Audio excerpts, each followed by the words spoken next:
দরওয়াজা জানালা complete আটকাইয়া mobile হাতে নিয়ে জেনা করো সারা রাত। চোখের জেনা, হাতের জেনা, জবানের জেনা, অন্তরের জেনা। রসুলের অন্য নবীর উম্মতের চেহারা শুকার হয়ে যাইতো, বানর হয়ে যাইতো। তোমারটাও হওয়ার দরকার ছিল। তুমি ঘুম থেকে উঠে দেখার দরকার ছিল তোমার চেহারা বানর। শুধু রসুল আখিরি নবীর উম্মতের বরকতে আল্লাহ পাক এই চেহারা পরিবর্তন করেন না। কিন্তু তুমি কি করো সারা রাত?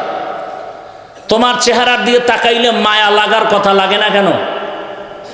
তোমার চেহারার মধ্যে আকর্ষণ নাই কেন? নূর নাই কেন?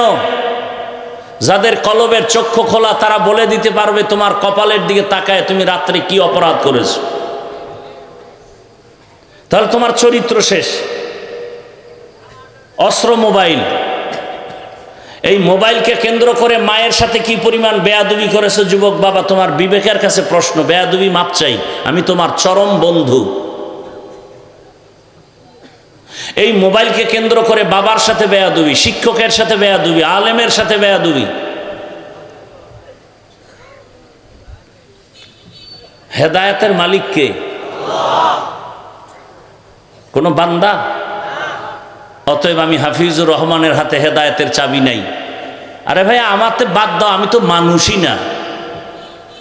আমি মানুষ না, আমি বক্তা হয়েছি ঠিক, মানুষ